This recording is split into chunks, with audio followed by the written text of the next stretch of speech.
something. So what we want to do is, if you show me, I did porting on the cylinder head and in your engine on the dynamometer or on the racetrack, it's got to be data of some sort. I don't care what kind of data it is. I don't care if you scribble it on a napkin. Come up with some kind of an evaluation that it did or did not help what you were trying to fix on the engine. Cornell did a real nice job of a lot of that this year, okay? They should have had more analysis, but that just depends on how many guys you have that are analytical guys. And that's the other point. You almost can't win this competition with 2 or 3 guys doing all the work. You've got to have a team, and the team means that the team manager has got to be the team manager and work with somebody that can answer the questions. And I can't remember the car. We had one car that was a pretty good car, and we couldn't get the guy to talk at all about the powertrain. Remember, Craig? It was in our reviews. The guy was talking about the wheels in the front. Oh, yes. You know, right? We're going, come on, guys, we really need to talk about the engine, and we had very little time. The way we do this is we have 20 minutes for you guys to give us your spiel. We don't want you to just give us a spiel for 20 minutes. We want you to give us about 5 minutes of this is what's in my car, and then we'll start asking you questions, and we'll lead you to where you want to go. But be sure you tell us the things that are important, that are innovative, that are different on your engine. And also, we want to know why you did it. Not because my Uncle Fred said this was a good idea and we should port to head. I need some data. I need some reason for you to have spent this money. I'm looking at it as I am your boss, and you're coming to me with this project, and you want my millions of dollars to go into production with your idea. Why should I do that? Because I like you? Because I know you? And I don't think so. Yeah, that's some of it. But if you have data, you can get around some of that, you know, right? And there's always going to be that in industry. You're always going to have the nepotism to worry about, and guys that have been there for 20 years, and they're going to have good and or bad ideas. And what you need to do is, if you're going to go to management with an idea, it's got to be clear. The data's got to be comparative. Show that here is my system before I modified it, here is my system after. I saw a lot of data this year that said, here is the production engine. Well, it's a non-restricted, normally aspirated engine on gasoline. You're comparing it to. Well, what I really want to know is, here is my engine with a ported head, and here's without. And here is my fuel system with this configuration, and here is this configuration. Show me why you did the data. Now, here's a good point. You show me a system that doesn't work, I'm going to give you credit for looking at it. So it's just as important, because you're going to find out as life goes on, it's just as important the things you don't do that are mistakes than the ones you do. And that once you get into a do loop where, gee, this is an error, we want you to have enough guts to raise your hand and say, boss, this is the wrong thing to do. It's my idea. When we got farther into it, don't go this way. It gives you credibility, right? And it gives you, and it's a good sense check too for yourself. Okay? So all I want you guys to do is when you show up, show me what you changed and why you changed it, right? Don't change things you don't need to change. And be sure that you answer all of our questions when we get it. And the Leeds car and the RIT car are a good example. The one team, there were 2 divergent approaches to the same issue, right? The Leeds car had a lot of analysis, not a lot of physical testing. The RIT car had a lot of physical testing, not a lot of analysis. Neither of those answers is the right answer. It's a blending of the two. Physical testing and analytical testing have to be balanced. If you do only physical testing, you'll run out of time every time. Okay? If you only do analytical testing, you don't have sense checks as you go along, and you end up with minor errors in your analysis, and you don't get the reality check and you're off base. So neither one of them is the right answer. Pretty good balance on, the other teams had pretty good balances, but, you know, right? You guys want to say anything before we start fielding questions? Okay, does anybody have any questions on how we should approach things and what should we be doing? What a bunch of, you're never going to make it in industry. You got to speak up when you got it. Yeah. Is there any way to integrate the dynamometer testing with powertrain? There's nothing I would love more than to have the dynamometer and the scales in the design tent. Okay? Because it does more than one thing. You don't want an engine that just has the best peak power. You want a usable range, and we don't know what the shape of that curve is. A lot of you don't have dynamometers. It'd be a good thing to do. Oh, we think we have, okay?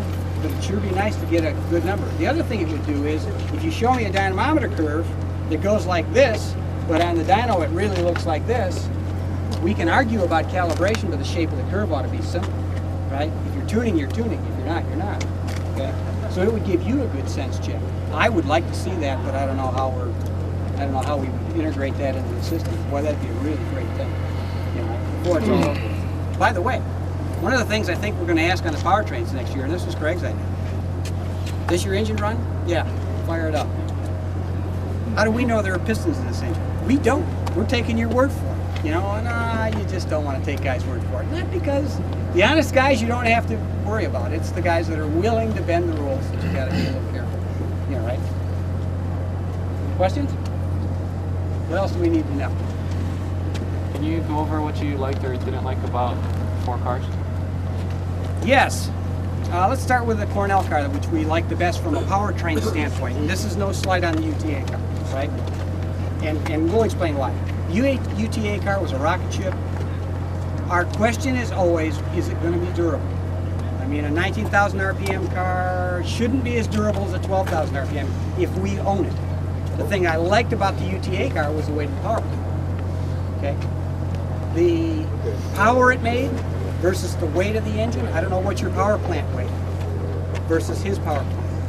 But probably something between those two, that car with that power plant in it. Now, his power plant might have broken your light chassis. I don't know. But you always go for the lightest car with the most horsepower, right? Isn't that what you kind of like to do? And they would have the added advantage, should have the added advantage of having better fuel economy. Should. Whether they do or not is another question, but they should. In theory, it's the right thing to do. You could make a good argument. You could BS the data enough that I could prove it. You know, right? I could prove it in an engine simulation program looking at the required BSFCs for the engine. Now, would it really be there? It depends on the execution of the calibration, some other things. The thing I like next in order of magnitude, I like the UTA engine because it's light. You know, it's all the right reasons. The engine's light, it should be a better fuel economy. We worry about the durability. Okay. Now, this weekend, perfect weekend for the UTA car. They should have killed everybody because they only had to do 1 durability run instead of 2, right? So it would have been in their favor. Unfortunately, they had a little problem with their engine. But it wasn't because of what the map sensor or something took a hike on you. You know what I mean, right? Stuff like that happens. And that had nothing to do with it being a 250. But you would think over the long haul, if I were buying a car for durability racing every weekend, I'd want an engine that's the most durable. Normally aspirated would be the most durable. But they appear, the turbos still seem to have an advantage on power. Okay? At the end of the day, lightest car, most durable engine, most powerful engine are the things that you look for. Because if you don't finish the race, it doesn't matter. Now, if you put the high-performance engine in your car and snap the half shafts off, that isn't the right answer either, is it? But I mean, your car was an excellently balanced car, so was the UTA car. There's handled like it was on rails. It was great. That was one thing that the Cornell car didn't do. The Leeds car I didn't get a chance to see, and unfortunately, I thought the competition started at 8 o'clock, not 9, and so I was here late. So luckily, the Honda guys bailed us out, as usual. You know, the Leeds car, I liked. On your car, it had an okay intake manifold. Well, that was the thing I did not like on the UTA car. I would have expected the manifold like the Cornell intake manifold to be better on an airflow bench. If we had airflow bench testing, you'd see that the air coming in the UTA manifold comes this way, immediately has to turn 180 and go back out again. I would not have thought, now I'm guessing, I don't have any data to prove it, I would expect that to be a problem.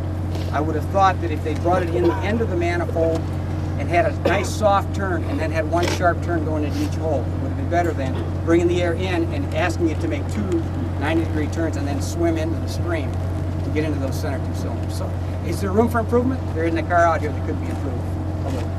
You guys had a dazzling light car. I was really impressed with it. And unfortunately, both of these cars went through our primary design thing. It was a tough one between the two of them. Both had excellent drive lines. Don't get me wrong. Mr. Sperry, do you have additional concerns about the power? Well, that's for the Honda guys to say.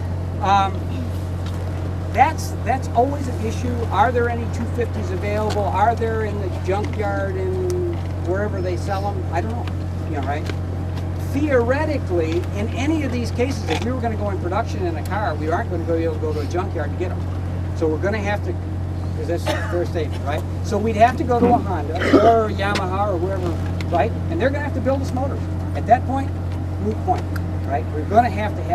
I agree with your point that they're hard to find for many teams, right? But they're not the only 250 out there, right? And there are some. They're a little nondescript, right?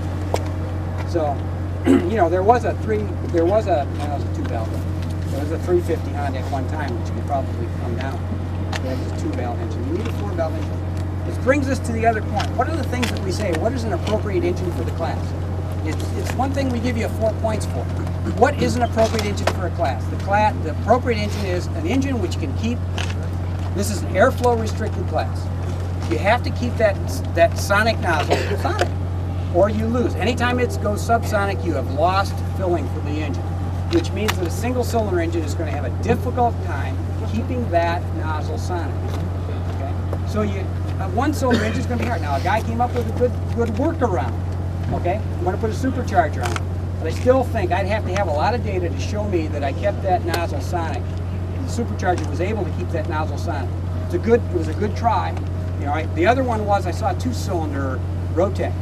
It didn't go through our line, but I saw them in lineup.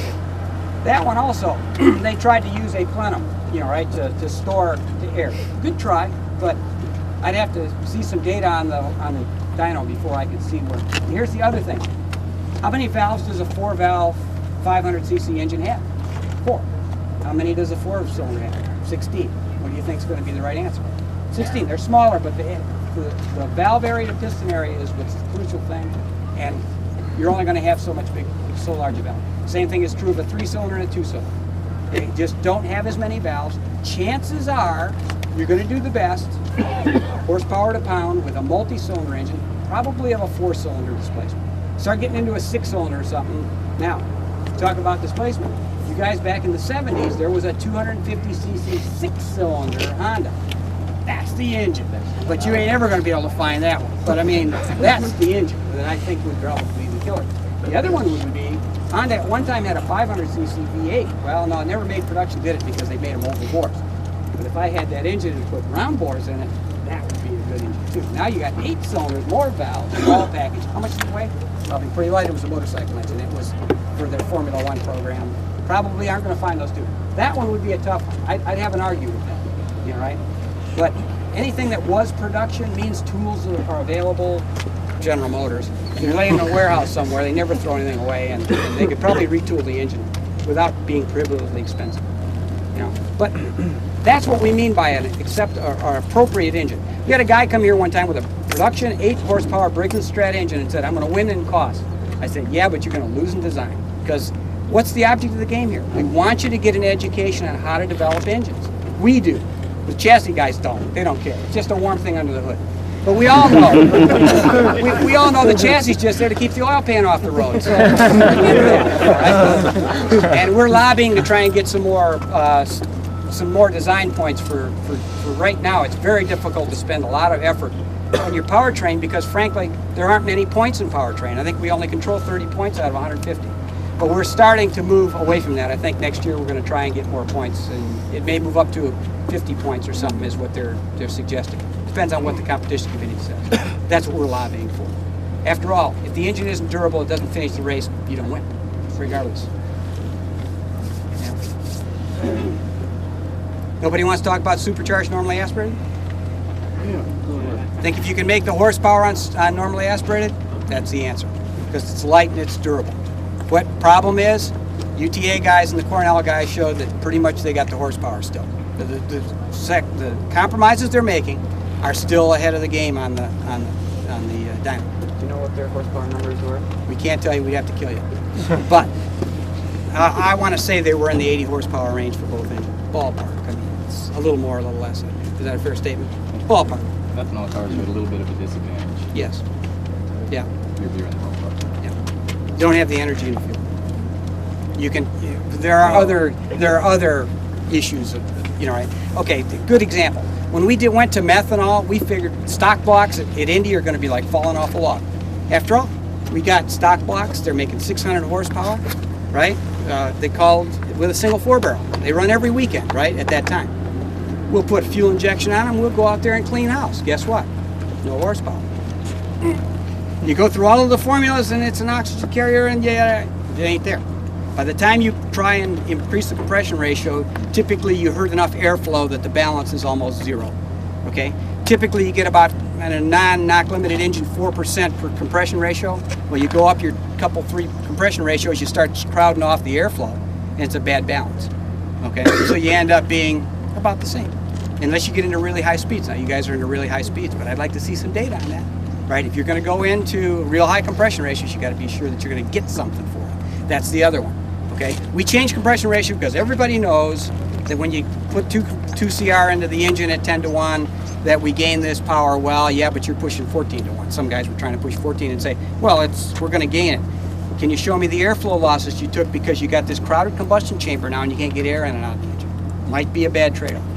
Just depends on how you approach it. You know, right? Are the 250s available anywhere? Yes. All over Japan. All over Japan. So, I mean, the engine's tooled, right? That doesn't mean that they're cheap or the right answer. It just means, and UTA hasn't scattered a bunch of engines in front of me. They may have scattered a lot of engines, but I haven't seen them blow up. The first time I saw the engine, I said, boy, that one's going to be a durability disaster. And as typical, the Honda guys figured out how to do it, you know, right? And they spin up real fast and they work good, you know, right? No question about it. I don't own a Honda lawnmower because I think Briggs & Stratton's a great motor, you know, right? It's, you know, right? I don't drive a Honda car. Of course, Honda's not buying me a car. I'd be driving but good pieces. And I think all of the Japanese motorcycle power plants are just dynamite pieces. They're an excellent place to look.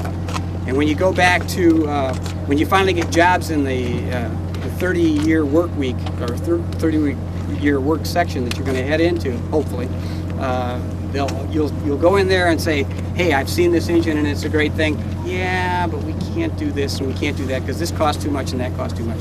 And you see it every day in the motorcycle engines, and it's a little frustrating, but the bottom line is trucks need a big, dumpy pushrod motor, and, you know, cars don't, you know, right? And we sell a lot of trucks, you know, right? So does Ford and so does Chrysler. Honda doesn't yet. They'll probably will. That's because they don't have a pushrod. Yeah, we're ahead of them on that technology. Huh? They don't know what push rods are, bro. They think it's a dinner set. Yeah. You give them a set of push rods, they think that dinner's coming. People are coming. No problem. Just because they're good doesn't mean we have to be nice to them. You mentioned choosing the appropriate engine. Mm-hmm. Now, I want your opinion on my opinion. My opinion is that you do want to choose the appropriate engine size to give you the power, performance, the best compromise between those, and fuel economy, weight, and durability. Correct. Now, I would think that from the scope of this competition, it shouldn't matter if my engine comes from Honda or if it comes out of my shop and I machine the whole thing myself. In a production run, I've got a contract for those engines. Correct. And so If you can do it, now, you have to argue with the design guy, right? And again, if we had to cost our engines on the prototype cost of the first engine, we'd all be out of business. You know, none of you'd be able to come in here and say, well, it cost me $40 million to build the first engine. How are you going to be able to sell those? Well, you're not going to sell them one at a time. We're going to tool them, right? It's a good question. Now, you're suggesting that you're going to be able to build a better cylinder head than Honda does. This is going to be a tough nut to crack, but if you can do it, God bless you. You know, right? It's a good deal. And it'd be a hell of an education. And believe me, there's a lot to, you know, right, putting a cylinder head together. You know, right? But you're right. Where I was going with that would be a half-liter V8 using the Honda heads. Sure. Right. Perfect example. 2 250s put together. Could it be done? It's been done. Okay? I put 2 750s together in 1974 into a single box for a top fuel, but didn't make production, but it didn't break. Huh? No. I got pictures of it, but it went away, right? But I took it and said, why should I reinvent the wheel? I got a good cylinder, I got a good crank, I put 2 cranks in it and then chained them together to an output shaft, right? All of my problems went away, right? Pretty good one. But you're right, would a 250 normally aspirated maybe, you know, or 2 250s normally aspirated be the engine? Might be a good engine. And again, if you can tool it, you know, right, you'd have to work out what it would cost you to tool the engine. Right now, you can say Honda's going to supply it to us, but if you're going to do it, it's okay. Show me the data, right? Now, if you can get rid of the turbo, if you can get the engine light, how much would it weigh? Cylinder head and cylinder don't weigh much. You're going to use one crank or two. You're going to design a crank, it's a different issue. You see what I mean, right? You got to look at the whole package. And if you can prove that it's the right thing to do, it's the right thing to do. You know, right? Could you use magnesium for a case? Yeah, you could use magnesium for a case. You got to put the cost in, you know, right? But, you know, right? Yeah, it can be done. As far as I'm concerned, it can be done. Now, the next one is you better ask Bruce before you do it. All right? Ask him to. Now, you don't ask him, is a V8 made out of 2 4-cylinders going to be legal? What you ask him is, what are the rules? All right? Never ask him if what you're going to do is legal, because what's the answer?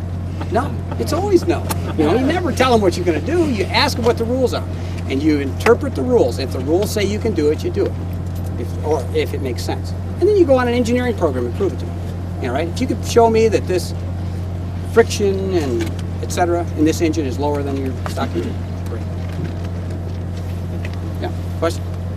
I was just gonna, on that note, would it still be cost the same way? But you've gone there, obviously. That's right. Yep. You gotta show me that I could cast a case, get 2 of these engine top ends, and build a crankshaft, offset them one, you know, rod diameter, 1 rod length, and make an engine. Could I do it? Maybe. A lot of work. The way it is right now, though, it would just be 500 times $1.25. According to the cost report. Right. Yeah. If the rules say, Yep. if you see a hole in the rules and you don't exploit them, then you're not a racer. Okay? And if you're not a racer, if you're not a good racer, you'll never be a great engineer. All of the really good engineers I work with came from racing or do racing on a volunteer basis or do it on the weekends. The guys that are really great engineers eat and sleep and talk about and dream about motors. And even the old ones. You know, we don't dream much about anything, but pretty much motors are what we dream about a lot of the time. You know, right? And it's usually, how do I get the competition? How do I shave that? Don't break the rules. You'd never break a rule. If you can't explain this, if you don't have a workaround, don't cheat your boss, don't cheat on your wife, don't cheat at racing. Okay? In that order? In that order, pretty much. You always got to push the limits. You have to. You know, if your boss says he doesn't want you to do this, he didn't say he didn't want you to do that. That was right? your wife. Huh? That's your wife. Oh, I'm sorry. That's your wife. Right? Yeah. That's your whole life. You know, right? But you have to, at the end of the day, you got to look at yourself in the mirror and say, if I get caught doing this, what's the downside? Do I have to go in front of national television and say we didn't outsell Ford this year? Right? Do you want to be that guy? I don't think so. I'm not going to be that guy. I don't care who somebody else is. I just wasn't cut out for management. Management can create data. We have to run it. You know, right? Management's opinion is usually data. Right? So you've got to have some data to argue with. And they are, at the end of the day, your boss. So got to think about it. Sure. You talked about you have to choose an appropriate engine. You also have to choose an appropriate engine management Absolutely. system too. Could you comment on that? What constitutes an appropriate engine management strategy? How are you?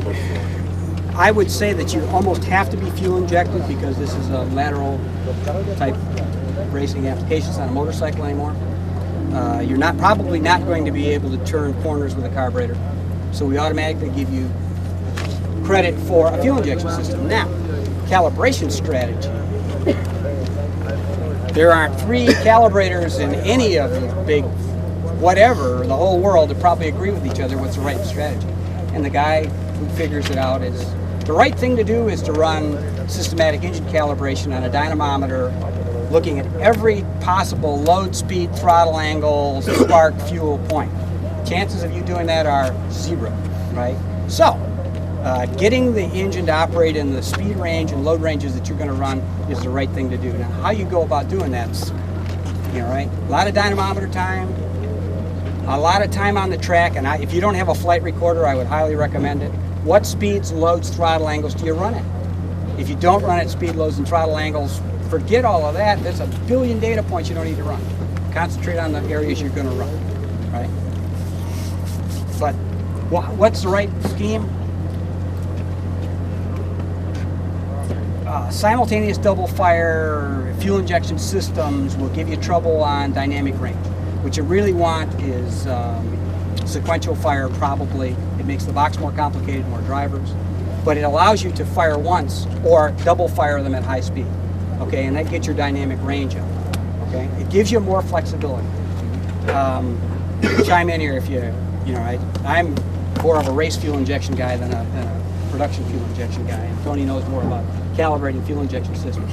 The basic system, you have the most flexibility with a, you know, right, with a sequential type system where you fire one run per rev, right, and then you can go to 2 per rev. Now, all the rest of them are compromises. If you're going to go to a methanol, a flex fuel engine where you could run methanol or gasoline, you probably want to go to sequential because then you could double fire. Okay, you could go to a scheme where somehow you figure out the system figures out what the fuel is and starts trimming for stoichiometry. Little complicated. I think that's a little behind your guys. Well, that was one of the teams used the Motec fuel injection, and I was asking them how they got their mixture distribution right, sort of looking for how did they trim the airflow through the manifold correctly, and they said, oh, we just trim the individual cylinders. And that's probably not, it's the right answer for power. It's not the right answer for overall efficiency. The answer is find out which one of those 4 cylinders flows the most air and make them all flow that much air. That's the right answer. And now, if you want to trim for the last % or so because you want fuel economy or, you know, the last little bit of power, that's great. But you shouldn't need that flexibility if everything's the same. Variation in flow in anything is not your friend. You want everything to be the same. The same amount of mixture motion, the same amount of airflow, the same amount of fuel, so that you have the same spark. Now the NASCAR guys can't get around that, so they start fooling around with the ignition timing and stuff because they can't get the same burn rate on each cylinder. Doesn't mean that's the right efficient way to do it. Best way, but given the constraints that they have, they got this thing in the middle. Anybody remember what a carburetor was? Used to be, you know, right? There used to be 4 holes and stuff went through them and kind of ended up wherever it wanted to be in the engine.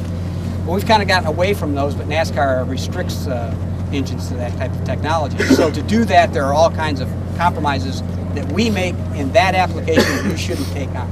You should go to fuel injection systems. Carburetors are cheap. You've seen a lot of stock ignition. Right, stock ignition modules. Another good example. We've had guys try to convince us that because the stock ignition module and curve was right for a normally aspirated unrestricted engine, it will be right for a restricted engine. Absolutely not true. As you start putting the restrictor on it, you're going to part throttle. The engine will need more spark to be optimized. But you can't assume it'll run. Don't get me wrong, it's reliable, but it probably needs another advanced curve. So you need to do a little bit of spark timing sensitivity studies by adding spark at speed to try and figure out what's going on there, especially on normally aspirated engines. They hit the restrictor, they really get into part throttle by the time they get it high speed. What about restriction versus turbo? Still think that the turbo puts the restrictor, you know, right, gets it fully saturated faster. I have to think that. Now, you know, you're carrying the extra weight of the turbo and complexity and cost. So we look at it as if you put a turbocharger on your engine, you're going to get hit at the cost tent. You need to have a point from the design tent because the final arbiter is going to be out here. And if that car is faster than a normally aspirated car, game, set, match. You know, right? But we can't give you a negative here and them giving you a negative there and then you go out here and win. You know what I mean? It ought to be a balanced system. The art of engineering is compromise. There is no answer. If there was, we'd all have the same car, right? We'd all have the same engine, we'd all have the same, and people say, well, we kind of do. No, we don't. You look at these engines, tremendous variation in the approach to the same problem. And you guys do a great job at trying to figure out a better mousetrap. You know, One of the most important things about design is to choose appropriate specifications. that's right. Do you think that the restriction on displacement versus restriction on intake manifold is an appropriate balance, or are there other practical considerations? It assumes that your restrictor is the throttle in the system, okay? If you build a throttle downstream of that throttle, that's your fault. You see what I mean, right? There's a fallacy that once the air goes through the restrictor, it doesn't matter what happens downstream. Not true. Okay? You go to Le Mans, which is a restrictor class, right? The best porting, the best airflow, the best CFD, the best engine modeling is all done, even though it's a restrictor engine. And when you, same thing on a supercharged engine. We don't need to port our heads. We have a supercharger. No, because you still have losses in the ports. It's not how much you have at the supercharger that counts. It's how much you have in the cylinder that counts. So any losses in that train are going to end up as losses in your cylinder. Unless you can fill your cylinder 100%, at that point, you're not spinning the engine fast enough, are you? So that gets into cam design, et cetera, et cetera, et cetera. It's an interesting problem. But like I said, the art of engineering is compromise. Making the right choices and balancing the right cost, weight, strength, power, economy, emissions, the list goes on. You know what I mean? That's the key. Availability. Yeah. I had a guy come in one day and ask me and say, hey, how much does this new LT1 engine you're making make for horsepower? Oh, about 300 horsepower. Well, didn't the LT1 engine 20 years ago make 300 horsepower as installed? Yes. Well, what have you guys been doing for 20 years? Well, you know, after I choked him and they got me off him. The old LT1 engine went about 3,000 miles before it was worn out, had solid lifters, it was completely shot and wouldn't run after 50,000 miles, made it 8 miles to the gallon, no emissions constraints. It was a cheap engine. It was a cheap engine to build, but, you know, right? This engine goes 200,000 miles, 22 miles to the gallon, passes emissions, you know, idles, was available with an automatic transmission, never had to have a valve lash, yada, yada, yada. What have we been doing? Not much. But we come to the same conclusion. You put the restrictions on us, we figure out another way to do it. Okay? It's not cheaper because we had cheap figured out. Okay? But, you know, right? You spend some money, I'm going to put $5 more in this engine. Then the compromises start. Where are we going to put it? We're going to put $5 in the intake manifold, or $1 in the intake manifold, $1 in the head, $1 in the exhaust. How do you do it? Usually it's a balance. Everybody's got to get a little bit in the pot. Anybody else? No more victims? Sure. In your opinion, is an intercooler for a turbocharged methanol engine worthwhile as far as cost, being that it's runs cool with methanol? My opinion, when unlimited boost on methanol was available at Indianapolis, did they run intercoolers?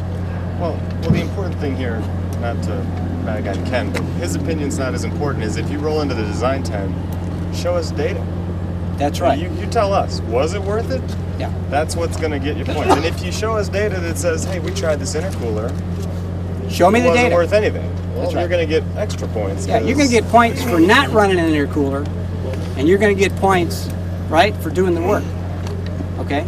And you know what I mean, right? So you get points in the cost tent, and you get points in the design tent. Show me what doesn't work. It's just as important as what did work. But to answer Tony's absolutely right. If your engine responds, and you got data that says it's better with an intercooler, oh man, I'm going to swallow hard and give you the points. But it better be good data, because I've seen a lot of bullshit data. You know, right? Haven't I? Not from you, but later. But you know what I mean, right?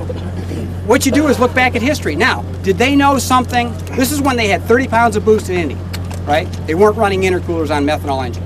Were they overfueling them? Were they doing something else? Were they using water injection? We can't answer that, right? But what we can say is that they weren't running intercoolers, okay, on methanol. They were on gasoline, not on methanol. So what's the answer? Depends on the application, but I would say in that application, if I had to guess with no data, I'd guess no. If I were a manager, I'd say nah. But if you showed me data, see, that's why I wouldn't make it in management. I'd say, hey, you got the data. I'll go with, I'll give you credit for it. But you'd have to prove it to me, okay? And yes, we had a methanol, an M85 car here that had an intercooler on it. And I said, did you guys, it wasn't on my line. So I assumed they asked them, did they have data, right? I wouldn't have thought it would be good. But if you show me data that says it's good and can prove it, go for it. And not just prove the delta T across it. We know there's going to be a delta T across the intercooler. Show me that it made a difference in the power. You got 280 BTUs per pound of latent heat of the fuel, right? Probably ought to be able to cool it, right? In a fairly short period of time, right? So I would guess no, but Tony's right. Show us the data. Show us the money. And again, your approach ought to be, I'm taking this to my boss, and he's going to put his money on the line, right? How do you convince him? If you don't have data, and if it's not simple, if you can't show it to your sister, assuming she's not an engineer, and prove it to her, don't give it to your boss. know a bunch of management guys today. Okay, no problem. Gotta have a good time. But yeah, it's usually got to be simple and easy to understand. And keep in mind, we only got 20 minutes to evaluate your car. If you show me a bunch of tabular data, you got data, but it may take you 15 minutes to explain it, right? And you show me that it's the good data. Any other questions? Thanks for coming, guys.